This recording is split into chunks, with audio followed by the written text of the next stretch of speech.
Réflexion sur le passeport vaccinal. Je suis Mendoza, pigiste voyageur. En écoutant cet audio, je vous fais faire un voyage à bord de l'Esperanza. Nous mettons le cap vers le nouveau monde, celui de l'information sans tabou, transparente et à l'abri de tout conflit d'intérêts.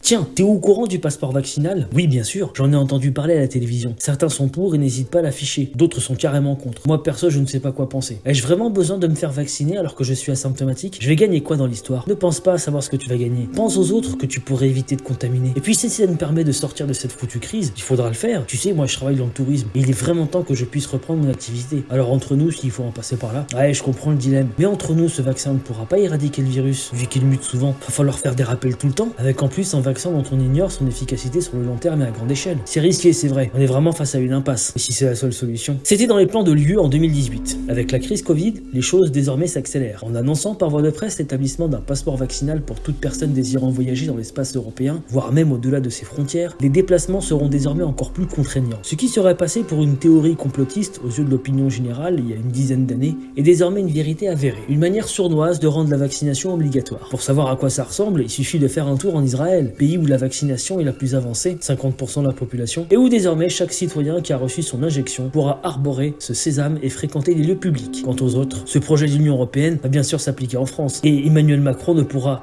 que s'y plier. Lui qui avait pourtant affirmé plusieurs reprises et avec conviction qu'il ne rendrait pas la vaccination obligatoire. Et cette décision émanant de Bruxelles le met en porte-à-faux. Alors pour donner l'illusion qu'il tient ses engagements, il présente un document alternatif, le pass sanitaire. Nous passerons sur son format et nous attarderons sur son but véritable. Dans les faits, on assiste en tout point à une privatisation de l'espace public. Profiter à chaque moment de pouvoir voyager, se déplacer, aller dans un restaurant, dans un bar, au théâtre, au cinéma, nous obligera tous les 3 jours à se faire tester tout en espérant qu'il soit négatif. Et pour être négatif, il faudra éviter de choper ce foutu Covid. Sinon, c'est la mise au banc de la société. Dès sa mise en service, il y aura fort à parier que ça va se ruer dans les centres de dépistage et qu'on va devoir batailler ferme pour rendez-vous rapidement au risque d'être sur une liste d'attente interminable. En misant sur une fiabilité de ces tests à 100%, ce qui n'est pas gagné vu les polémiques qui ont émergé sur ces fameux tests anti-Covid, ce sont des gestes barrières perpétuels qui vont être assimilés en permanence, une défiance de chaque instant vis-à-vis d'une autre personne, voire même de son prochain, une désintégration sociale en quelque sorte. La peur du Covid restera et nous hantera en permanence. Comme retour à une vie normale, on a espéré mieux. Alors on me dira que pour se simplifier la vie, on n'aura qu'à se faire vacciner. Mais là aussi, on va se retrouver devant une impasse. Les mutations actuelles et à venir vont rendre ce vaccin caduc. Il faudra répéter la vaccination à fréquence soutenue. Bon courage pour l'organisation, vu qu'on risque d'être dizaines de millions à devoir passer par la vaccination. Médicalement, les personnes comme les femmes enceintes ou présentant des syndromes immunodéficients pourront réclamer une dispense. Doit-on alors les discriminer au nom du sacro-saint passeport vaccinal? Cruel dilemme. Comme condition pour pouvoir circuler librement, ça constitue une sérieuse entrave aux droits de l'homme. Je vous redirige vers l'article 3 de la Déclaration des droits de l'homme et des citoyens, ainsi qu'une violation du serment d'Hippocrate, où il est écrit, texto, « Je ne tromperai jamais leur confiance et n'exploiterai jamais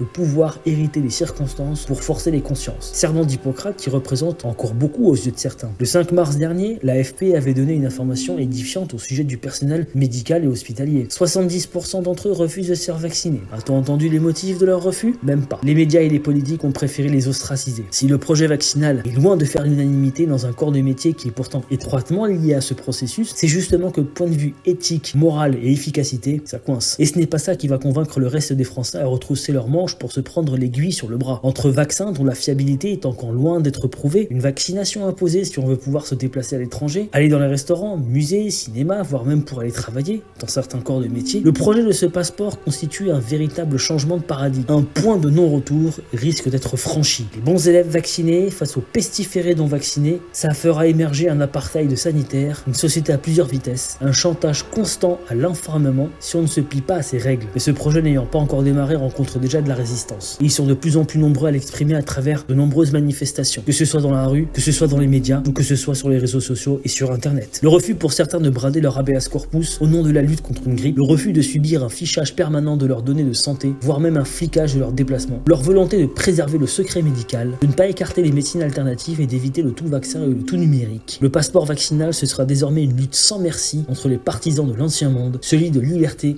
égalité et fraternité, face au nouveau monde, celui de vaccination, distanciation, flicage et isolation. Et vous, dans quel camp vous situez-vous?